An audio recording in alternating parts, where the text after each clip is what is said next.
अब है लखनवी अंदाज, जिसके लेखक हैं यशपाल।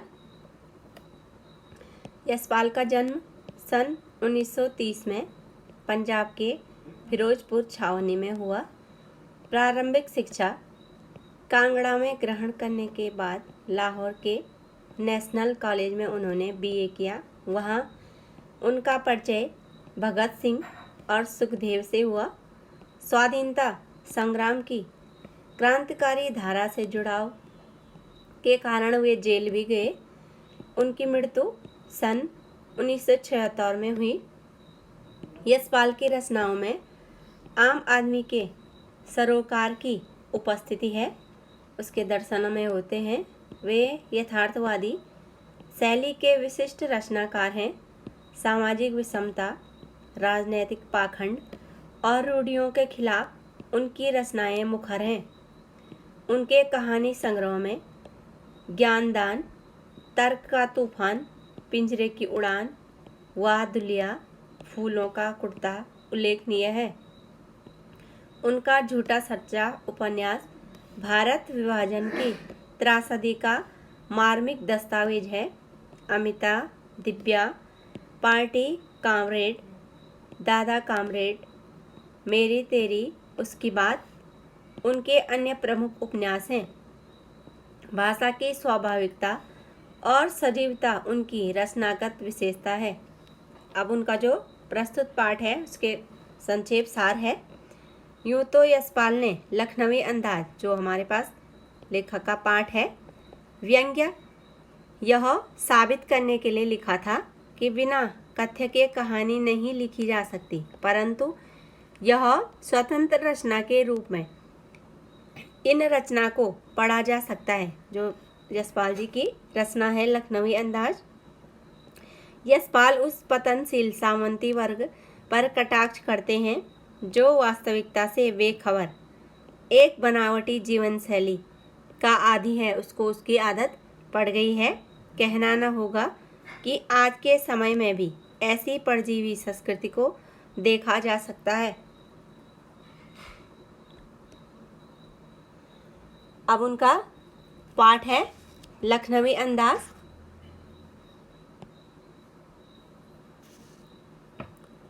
यह एक व्यंग्य रचना है। लेखक ने इसमें व्यंग्य किया है और इसका उद्देश्य है, इस पाठ का उद्देश्य इतना समझाना है कि कहानी रचना के लिए कथ्य होना अत्यंत आवश्यक है और बिना कथ्य के कहानी नहीं लिखी जा सकती। यह स्पष्ट साफ कर देना चाहते हैं। लेखक इस रचना में उस पूंजीवादी वर्ग पर कटाक्ष करते हैं जो वास्तविकता से बेपरवाह, एक बनावटी जीवन जीने के आदी हो जाते हैं और कवि ने उसी बनावटी परजीवी संस्कृति को जीने में ही अपनी आन मान शान जो समझते हैं उन लोगों पर व्यंग्य किया है। अब पाठ है लखनवी अंदाज।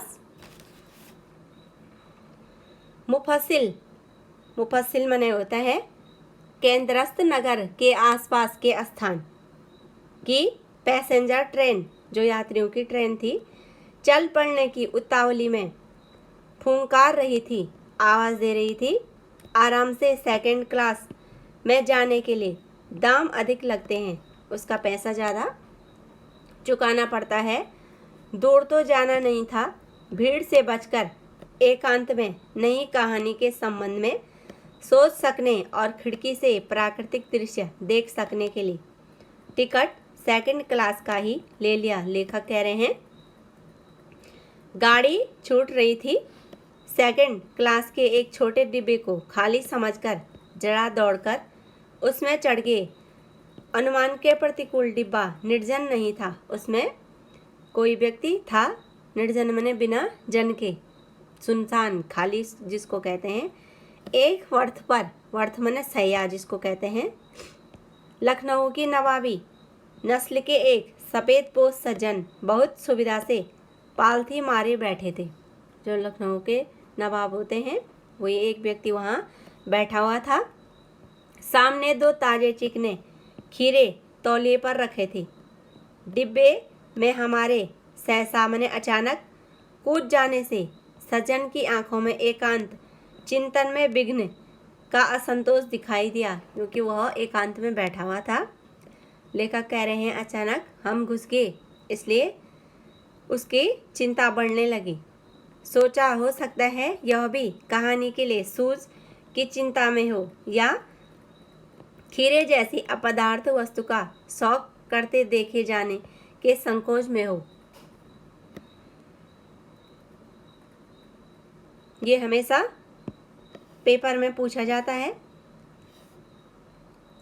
यहाँ तक इसको देख लेना। पाठ का नाम हो गया लखनवी अंदाज और लेखक हो गया यशपाल। नवाब साहब ने संगति के लिए उत्साह नहीं दिखाया। संगति में जो उनका साथ था, क्योंकि लेखक भी वहाँ उसी डिब्बे में आ चुके थे, उस सेकंड क्लास के डिब्बे में जहाँ वो नवाब बैठा हुआ था। हमने भी उनके सामने की वर्थ मने सया पर बैठकर आत्मसम्मान से आंखें चुरा ली। उनसे आंखें इधर उधर करने लगे, फेरने लगे।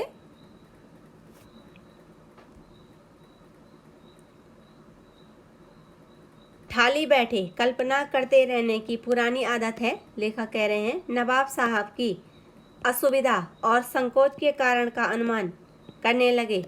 संभव है नवाब साहब ने बिल्कुल अकेले यात्रा कर सकने के अनुमान से किफायत अर्थात मितव्ययी, जिसको कहते हैं यह समझदारी से उपयोग करना के विचार से सेकंड क्लास का टिकट खरीद लिया हो, और अब गवारा न हो कि शहर का कोई सफ़ेद पोश उन्हें मंझले दर्जे में सफ़र करता देखे, कि ये व्यक्ति इस दर्जे में सफ़र कर रहा है। अकेले सफ़र का वक्त काटने के लिए खीरे खरीदे होंगे। उनको पता था कि मैं अकेला हूँ। उन्हें क्या पता था कि कोई व्यक्ति इसमें आ धमकेगा, और अब किसी सफ़ेद पोश के सामने खीरा कैसे खाए। हम कनखियों से, कनखियाँ मने तिरछी नज़रों से नवाब साहब की ओर देख रहे थे। नवाब साहब कुछ देर गाड़ी की खिड़की से बाहर देखकर स्थिति पर गौर करते रहे। बाहर का दृश्य देख रहे थे। ओह, नवाब साहब ने सहसा अचानक हमें संबोधन किया। लेखक को आदाब अर्ज, जो उनका मुसलमानों का एक अभिवादन का तरीका होता है, वह किया। और जनाब खीरे का शौक फरमाएंगे, अर्थात आप खीरा खाना चाहेंगे। नवाब साहब का सहसा भाव परिवर्तन अच्छा नहीं लगा। भांप लिया, जान लिया उनको। आप शराफत का गुमान बनाए रखने के लिए हमें भी मामूली लोगों की हरकत में लथेड़ लेना चाहते हैं। जनाब, जवाब दिया लेखक ने कि शुक्रिया, धन्यवाद, किबला शौक फरमाएं।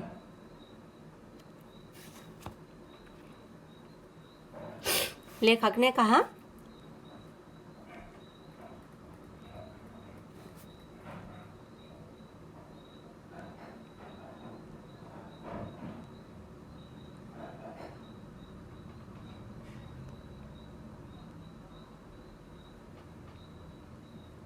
नवाब साहब ने फिर एक पल खिड़की से बाहर देखा, गौर किया और दृढ़ निश्चय से खीरे के नीचे रखा तौलिया झाड़कर सामने बिछा लिया।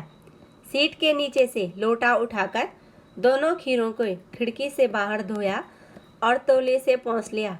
जेब से चाकू निकाला, दोनों खीरों के सिर काटे और उन्हें गोंद कर, जो उसका गोंद होता है, झाग निकाला, उसको फेंका।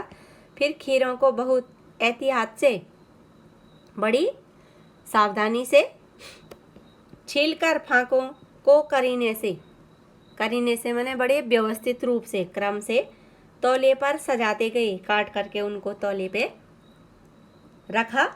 लखनऊ स्टेशन पर खीरा बेचने वाले खीरे के इस्तेमाल का तरीका जानते हैं। ग्राहक जो खरीदने वाले हैं के लिए जीरा मिला, नमक और पिसी हुई लाल मिर्च की पुड़िया भी हाजिर कर देते हैं। नवाब साहब ने बहुत करीने से बड़े व्यवस्थित रूप से खीरे की फांकों को जो टुकड़े कटे हुए थे, जीरा मिला, नमक, लाल मिर्च की सुर्खी पूरक दी, उसमें डाल दिया। उनकी प्रत्येक भाव भंगिमा और जबड़ों के स्मरण से स्पष्ट है कि उस प्रक्रिया में उनका मुख खीरे के रसास्वादन की कल्पना से प्लावित हो रहा था। हम कनखियों से तिरछी नज़रों से देख रहे थे। मियाँ रईस बनते हैं लेकिन लोगों की नज़रों से बच सकने के ख्याल में अपनी असलियत पर उतर आए हैं। कह रहे हैं कि जो उनका बनावटी तरीका है वह हमारे सामने आ गया है। नवाब साहब ने फिर एक बार हमारी ओर देखा। वल्लाह शौक कीजिए, लेखक को कह रहे हैं, लखनऊ का वालम खीरा है, क्या आप इसको खाना पसंद करेंगे?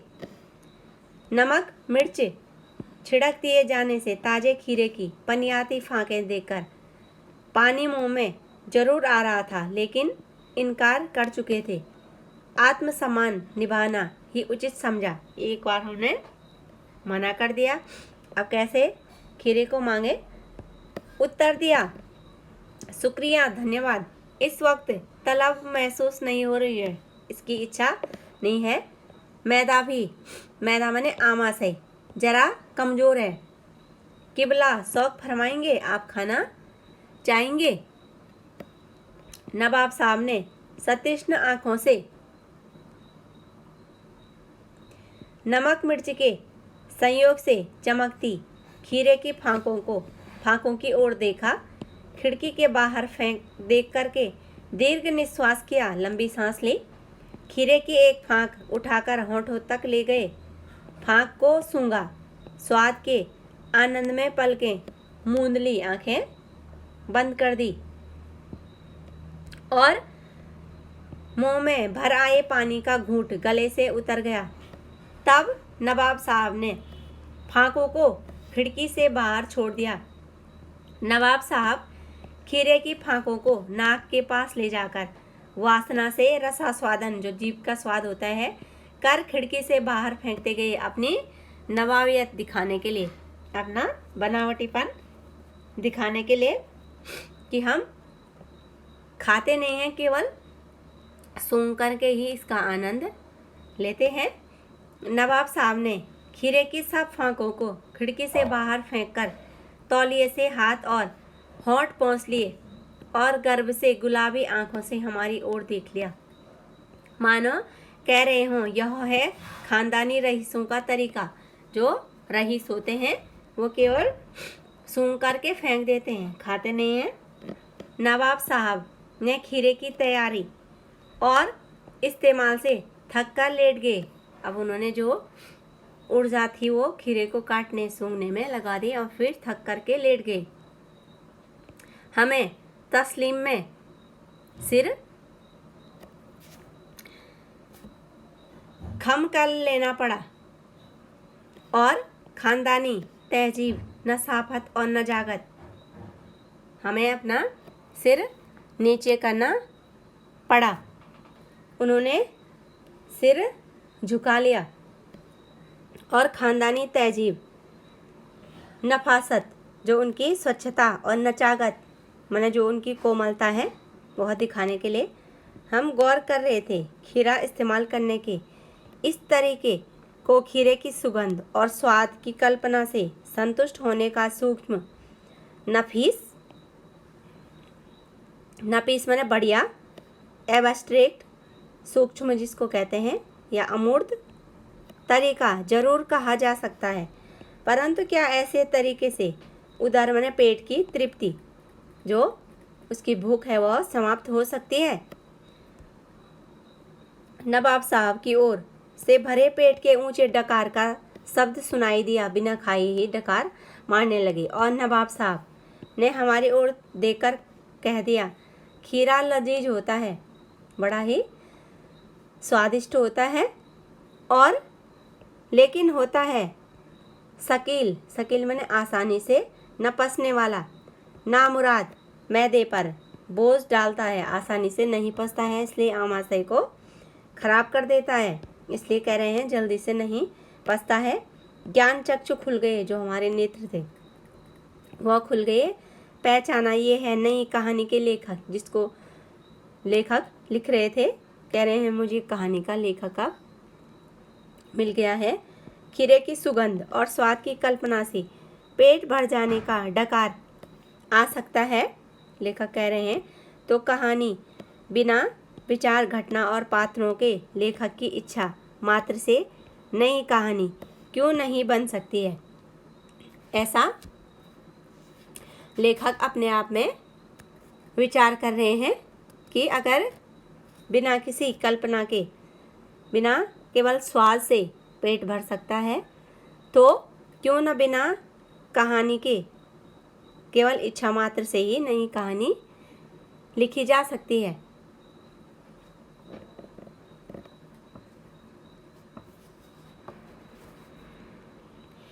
अब इसमें प्रश्नोत्तर हैं, ये आप लोगों ने खुद करने हैं। अब ये प्रश्न नंबर 2 हमेशा ही पेपर में पूछा जाता है। अभ्यास प्रश्न आपने खुद करने हैं।